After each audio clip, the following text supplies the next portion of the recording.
Hello friends, నమస్తే. Welcome to food court kitchen. Friends, ఈరోజు నేను మీతో షేర్ చేసుకోబోతున్నాను మసాలా వంకాయ కర్రీ అండి. ఫ్రెండ్స్, మీరు కానీ ఫస్ట్ టైం నా ఛానల్ చూస్తుంటే ప్లీజ్ ఈ ఛానల్ని సబ్స్క్రైబ్ చేయండి. ముందుగా ప్యాన్ పెట్టుకొని పల్లీలు వేయించుకోవాలండి.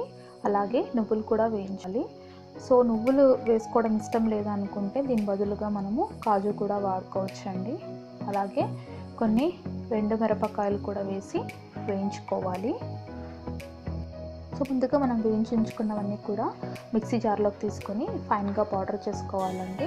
సో ఇలా పౌడర్ చేసుకున్న తర్వాత ఇందులో కొన్ని వాటర్ కూడా యాడ్ చేసుకొని ఫైన్గా పేస్ట్ పోవాలి. సో ఇప్పుడు ఈ పేస్ట్ని బౌల్లో తీసుకొని పక్కన ఉంచుకోవాలి.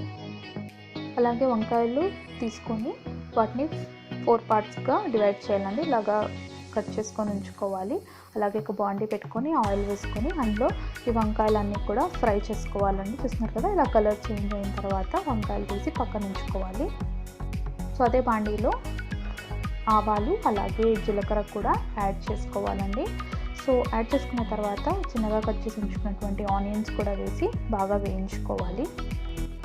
ఆనియన్స్ కూడా వేసి వేయించుకున్న తర్వాత మనం ఇప్పుడు పచ్చిమిర్చి కూడా యాడ్ చేసి వేయించుకోవాలండి. అలాగే అల్లం వెల్లుల్లి పేస్ట్ కూడా యాడ్ చేసి వేయించుకోవాలండి. ఫ్రెష్గా ప్రిపేర్ చేసిన అల్లం వెల్లుల్లి పేస్ట్ అయితే చాలా టేస్ట్గా ఉంటుందండి మన యొక్క గ్రేవీ. సో ఆ విధంగా యాడ్ చేసుకోండి. అలాగే ఫ్రై చేసుకోవాలి. అలాగే టేస్ట్కి తగినంత ఉప్పు కూడా యాడ్ చేసుకోవాలండి. ఉప్పు కూడా యాడ్ చేసిన తర్వాత పసుపు కూడా యాడ్ చేసుకోవాలండి. పసుపు యాడ్ చేసిన తర్వాత కారం కూడా యాడ్ చేసుకోవాలి. అలాగే ధనియా పౌడర్ కూడా. సో ఆల్రెడీ మిర్చి కూడా వేసాము, అక్కడ ఎండుమిర్చి కూడా వాడుతున్నాం కాబట్టి మీ టేస్ట్కి తగినట్లుగా కారం అడ్జస్ట్ చేసుకోండి. అలాగే ముందుగా ఫైన్గా ప్రిపేర్ చేసి ఉంచుకున్నటువంటి ఈ పేస్ట్ని కూడా యాడ్ చేసి బాగా ఫ్రై చేయాలండి.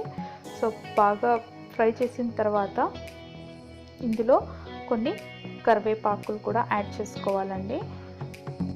సో మసాలా వేగిన తర్వాత మసాలా వాటర్ని కూడా ఇందులో వేసి ఒకసారి బాగా మిక్స్ చేసుకోవాలండి. మిక్స్ చేసిన తర్వాత లిడ్ పెట్టి కొద్దిసేపు కుక్ చేసుకోవాలండి. సో లిడ్ తెరిచి చూసినట్టయితే చూసారు కదా, ఆయిల్ కూడా ఫ్లోట్ అవుతుంది. సో ఇప్పుడు మనము పెరుగు యాడ్ చేసుకుంటున్నామండి. సో పెరుగు వేయడం వల్ల ఏ కర్రీకైనా కూడా టేస్ట్ చాలా బాగుంటుంది. టేస్ట్ ఎన్హాన్స్ అవ్వడానికి చాలా హెల్ప్ అవుతుంది. అలాగే పెరుగు వేసి బాగా వేయించుకున్న తర్వాత ముందుగా మనం వేయించి ఉంచుకున్నటువంటి వంకాయలు కూడా వేసి అంతా కూడా ఒకసారి బాగా వేయించుకోవాలండి. వేయించుకున్న తర్వాత కొద్దిసేపు మూత పెట్టి మగ్గించుకోవాలండి. సో లిడ్ ఓపెన్ చేసి చూసినట్టయితే చూస్తున్నారు కదా, ఆయిల్ ఎంత చక్కగా ఫ్లోట్ అవుతుంది. చూడడానికి చాలా కలర్ఫుల్గా ఉంది. అలాగే చాలా టేస్ట్గా కూడా ఉంటుంది.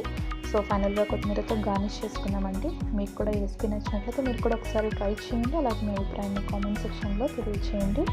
ఈ ఛానల్ని లైక్ చేయండి, షేర్ చేయండి, సబ్స్క్రైబ్ చేయండి. Thanks for watching.